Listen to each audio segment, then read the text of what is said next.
UPSC exams की अगर बात करें तो लॉ ऑप्शनल एक काफ़ी सॉट आफ्टर ऑप्शन बनता है with a high success rate. और हम उस सक्सेस रेट में कैसे फॉल करें, ये कैसे इंश्योर करना है, आज की इस वीडियो में मैं बात करूंगी। Because I am going to tell you that how are you suppose to prepare for this law optional for your UPSC examinations. Hi guys, I am Ayushi, your mentor for law based examinations, and welcome to law digest.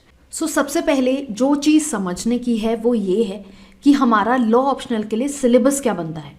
तो जब आप अपनी preparation start कर रहे हैं, you decided that you want to go with the law optional, जो कि मैंने एक बार पहले अपनी वीडियो में बता चुकी हूँ कि लॉ ऑप्शनल के कितने सारे एडवांटेजेस होते हैं। सिलेबस ओवरलैपिंग है, रिपीटेड क्वेश्चंस आते हैं, लॉजिकल है, and it's not about cramming a lot, it's about understanding the concepts. Further ये जो एग्जामिनेशन है इसका लॉ ऑप्शनल का सक्सेस रेट बहुत ज़्यादा रहा है, तो इस ऑप्शनल में मार्क्स स्कोर करना इतना डिफिकल्ट नहीं है। सबसे पहला स्टेप आता है हमारा सिलेबस का, to understand what the syllabus is about. मैंने पहले बोला है कि ये जो सिलेबस है ये आपका एलएलबी टाइप सिलेबस नहीं है। अगर आप एलएलबी में देखोगे आपको हर सेमेस्टर में 5 सब्जेक्ट्स पढ़ने पड़ते हैं। 10 subjects are there for 1 year, for 3 years और 5 year depending whatever. 30 subjects आप लॉ के पढ़ते ही हो।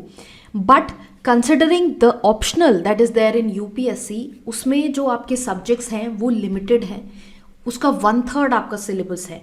प्लस जो टॉपिक्स आपको पढ़ने हैं, अंदर के जो चैप्टर्स हैं वो भी लिमिटेड हैं। तो ऐसा नहीं है कि सिलेबस बहुत वास्ट है।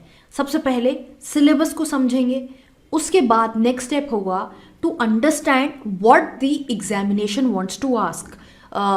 पेपर की क्या डिमांड है, यूपीएससी लॉ पेपर जो आता है वो हमसे क्या पूछ रहा है, क्या डिमांड कर रहा है, वो कैसे समझेंगे। पास्ट ईयर क्वेश्चन पेपर्स को देख के पास्ट 5 ईयर्स के क्वेश्चन पेपर उठाएंगे, एनालिसिस करेंगे। मैंने इस चैनल पे पॉलिटी का एनालिसिस ऑलरेडी आपको दिया हुआ है, प्रीलिम्स और मेंस दोनों का, तो वो आप देख सकते हो। विद टॉपिक्स मैंने आपको बताया हुआ है कि कुछ रेपिटेटिव पैटर्न है अगर, और क्या इंपॉर्टेंट टॉपिक्स बनते हैं। तो ये चीज़ें हम खुद से ज़रूर एनालाइज करेंगे, पास्ट के क्वेश्चन पेपर्स उठाएंगे और हम देखेंगे कि लॉ ऑप्शनल में कौन से सब्जेक्ट से कौन से टॉपिक्स पे क्वेश्चन सबसे ज़्यादा पूछे गए हैं और कौन से टॉपिक्स पे क्वेश्चंस पूछे जाते हैं, to understand what this examination is really asking. साथ साथ जब हम प्रीवियस ईयर क्वेश्चन देखेंगे, हम ये भी देखेंगे कि क्वेश्चन का टोन एंड टेनर क्या है, कि क्या लैंग्वेज यूज़ करी गई है, क्या वो टफ है, एनालिटिकल है, स्ट्रेट फॉरवर्ड है। तो ये भी हम देखेंगे। परसेंटेज के बेसिस पे हम ये आइडेंटिफाई कर सकेंगे कि कितने क्वेश्चंस ऐसे हैं जो एक आपको स्टेटमेंट देके छोड़ा हुआ है and you have to elucidate further on that. और कितनी बार ऐसा है कि आपसे बेसिक डायरेक्ट क्वेश्चंस पूछे गए हैं, आपसे केस लॉज पूछे गए हैं किसी टॉपिक के रिलेशन में, किसी टॉपिक के एसेंशियल्स को एक्सप्लेन करने को बोला गया है, 2 चीज़ों के बीच में डिफरेंशिएट करने को बोला गया है। तो ऐसे क्वेश्चंस हम आइडेंटिफाई करेंगे कि किस टाइप के क्वेश्चन का डिफ़िकल्टी लेवल क्या है। ये सब चीज़ें हो जाने के बाद फिर हम आएंगे उस स्टेप पे जो एक बहुत इंपॉर्टेंट स्टेप बनता है कि हमें रिसोर्स क्या यूज़ करना है। अपने रिसोर्सेज आइडेंटिफाई करेंगे कि कहाँ से हम क्या चीज़ पढ़ सकते हैं। डिफरेंट सब्जेक्ट्स हैं। अब हमारा कॉन्स्टिट्यूशन है, आईपीसी है, टॉर्ट है, इंटरनेशनल लॉ है, एडमिन लॉ है, सबके लिए हमारे पास अलग अलग सोर्सेज अवेलेबल हैं। तो ये आइडेंटिफाई करेंगे कौन सी बुक सही रहेगी और कितना हमें क्या पढ़ना है, किस एरिया से पढ़ना है। सबसे इम्पॉर्टेंट बात यह है कि आप इस चीज़ पे फोकस करें कि आप ऐसा ना हो बहुत सारा पढ़ लें बट उसमें कोई डेप्थ ना हो, कोई क्वालिटी ना हो। वो क्वालिटी जो आप ऑब्टेन करेंगे, क्योंकि बहुत सारे लोग सेम ही चीज़ पढ़ रहे हैं बट आपका आंसर दूसरे इंसान के आंसर से डिफरेंट कैसे हो सकता है। अगर आप क्वालिटी उसमें डाल सके, क्वालिटी कैसे आएगी। सेक्शंस, केस लॉज हर कोई कोट करेगा but at the same time आप उसको रीसेंट इवेंट से कैसे रिलेट कर सकते हैं। कोई करंट में कोई लीगल न्यूज़ चल रही है, आप स्टैटिक पोर्शन को उस करंट इवेंट से कैसे रिलेट कर सकते हो। फर्दर स्टैटिक पोर्शंस, अगर आप करंट न्यूज़ फॉलो करोगे, लीगल न्यूज़, तो उसमें भी साथ साथ आपको ये पता चलता रहेगा कि स्टैटिक में कौन से टॉपिक्स हमारे लिए इंपॉर्टेंट रहेंगे। जैसे अगर कोलिजियम सिस्टम पे बहुत सारे आपको न्यूज़ आर्टिकल्स मिल रहे हैं, वीडियोज़ मिल रही हैं, तो देन यू विल सी कि कोलिजियम के लिए मुझे 124 आर्टिकल, सुप्रीम कोर्ट में अपॉइंटमेंट ऑफ जजेस, ये पढ़ना बहुत ज़रूरी है। तो इस तरह से आप प्रेजेंट के टॉपिक को स्टैटिक से कोरिलेट करेंगे, that will really help you.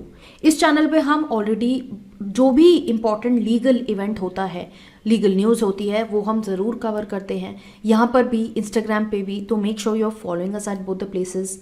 Then अब हम रिसोर्सेज हमने आइडेंटिफाई कर लिए हैं, हम पढ़ रहे हैं। अब साथ साथ ये ज़रूरी है, क्योंकि अनलिमिटेड सोर्सेज हमारे पास अवेलेबल हैं, तो ये बहुत ज़रूरी है कि हम सही सोर्स को सिलेक्ट करके अपने खुद के नोट्स भी बनाएं। आप सेल्फ स्टडी कर रहे हो, कोचिंग जा रहे हो, व्हाटएवर, बुक से पढ़ रहे हो, अपने नोट्स बनाना बहुत ज़रूरी है, because only then you will be able to retain and eventually आपको आंसर राइटिंग करनी है एग्जामिनेशन में। तो बहुत ज़रूरी है कि हम अपने नोट्स बनाने की आदत शुरू से रखें, रादर देन हम ऐसा करते हैं, we contemplate in our head कि अच्छा ये क्वेश्चन है तो इसका आंसर हम ऐसे दे देंगे, बट इवेंचुअली जब आप एग्जामिनेशन में लिखने जाएंगे, अगर आप प्रैक्टिस नहीं करेंगे लिख लिख के, so you will not be able to answer things well. Answer writing बहुत ज़रूरी है। क्वेश्चंस प्रैक्टिस कीजिए, मॉक्स दीजिए, रिवाइज कीजिए। जितना आप ज़्यादा रिवाइज करेंगे उतना ज़्यादा आप रिटेन करेंगे चीज़ों को। आंसर राइटिंग बहुत ज़रूरी है। अगर मैं आज आपको एक क्वेश्चन दे देती हूँ, जैसे 2022 के पेपर में क्वेश्चन आया था कि अमेंडिंग पावर जो है पार्लियामेंट की, that does not extend to destroying the basic structure of the constitution. अब आप if you are not practising properly, you are not writing the answer, in your head you will think कि अच्छा basic structure, Kesavananda Bharati, I will side that, I will give out कि basic structure में क्या क्या composition है, amendment की बात हुई है, article 368, I will write that article, and इतना आई थिंक इतनी जगह भी नहीं बचेगी, and I will be able to answer the question well. But जब तक आप उस आंसर को लिख के नहीं देखोगे कि अमेंडिंग पावर ऑफ पार्लियामेंट है, ठीक है, आर्टिकल 368 में दी हुई है, कैसे वो पावर एक्सरसाइज करी जाती है, एंड क्या रूलिंग रही है, नॉट जस्ट केशव नंदा भारती, शंकरी प्रसाद के केस, गोलकनाथ केस, ये सारे केसेस हमको डालने होंगे। 42nd अमेंडमेंट की बात करनी होगी, 24th 25th, ये जो इंपॉर्टेंट अमेंडमेंट्स हैं, प्रेजेंट में क्या चल रहा है, जैसे प्रेजेंट में डिबेट हो रही है बेसिक स्ट्रक्चर को लेके, जो वाइस प्रेसिडेंट हैं उनके कुछ कमेंट्स रहे हैं। तो ये सब चीज़ें अगर हम उस आंसर में नहीं डालेंगे तो हमारा आंसर दूसरे के आंसर से स्टैंड आउट नहीं करेगा। So it is very important कि हम आंसर राइटिंग की प्रैक्टिस ज़रूर करें, साथ साथ आंसर्स लिखना बहुत ज़रूरी है। टेस्ट देने के बाद, आंसर राइटिंग करने के बाद आपको अपॉर्चुनिटी मिलेगी कि आप ये समझ सको कि आपकी गलतियाँ कहाँ हो रही हैं। Mistake analysis is very important. Don't be scared of mistakes that you might make while writing the answer. आपको डर लगता होगा कि मैं आंसर लिखूंगी, ये मिस्टेक्स होंगी, and you don't want to face that fear internally. हम सब कॉन्शियसली वो चीज़ हमारे दिमाग में रहती है, हम शायद उसके बारे में सोच भी नहीं रहे हैं कि हम क्यों आंसर राइटिंग नहीं कर रहे हैं। तो जितनी आप मिस्टेक करेंगे उतना बेटर है, because you will be able to understand कि मैंने क्या मिस्टेक की है, उस पर कैसे वर्क अपॉन करना है। जितना आप उस मिस्टेक पे वर्क अपॉन करते जाएंगे उतनी आपकी जो प्रेपरेशन है वो प्योरीफाई होती जाएगी। So mistakes are important to help you understand कि आपको क्या मिस्टेक एग्जाम में नहीं करनी है। साथ साथ मैं एक पहले भी वीडियो में मैंने बोला था कि ये बहुत ज़रूरी है कि सोशल मीडिया जो हम कंटेंट कंज्यूम कर रहे हैं, we consume the right amount of content and the right quality of content. तो ऐसा ना हो कि हम कॉन्स्टेंटली वीडियोस देख के ही पढ़ रहे हैं, we are not applying our brains, हम खुद से नहीं समझ रहे हैं टॉपिक्स को, अपने नोट्स नहीं बना रहे हैं। साथ साथ जो हम कंटेंट देख रहे हैं, क्या वो हमारी यूपीएससी प्रिपरेशन में कुछ वैल्यू एडिशन कर रहा है, क्या ऐड कर रहा है हमारी प्रिपरेशन पे।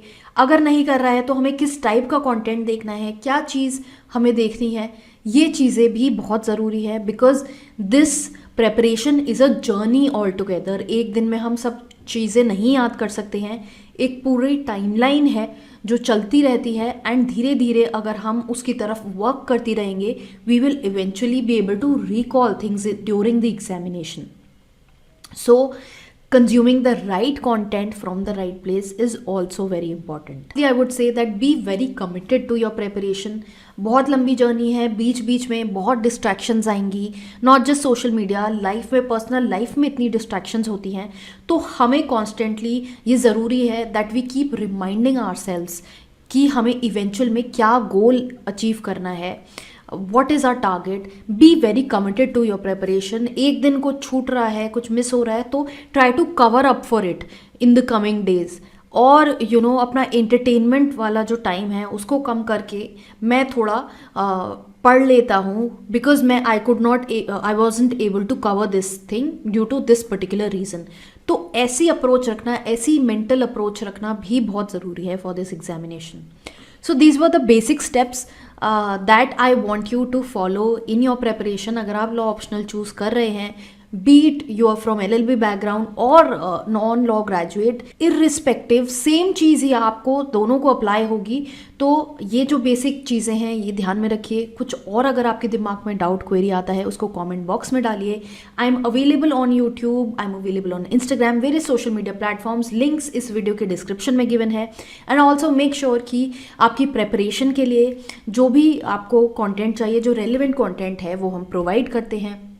तो चैनल को फॉलो करते रहिए, सब्सक्राइब कीजिए चैनल को, एंड ऑल्सो इंस्टाग्राम पे भी फॉलो कीजिए, बिकॉज वहाँ पर हम interesting legal content and legal updates आपके लिए लेके आते हैं।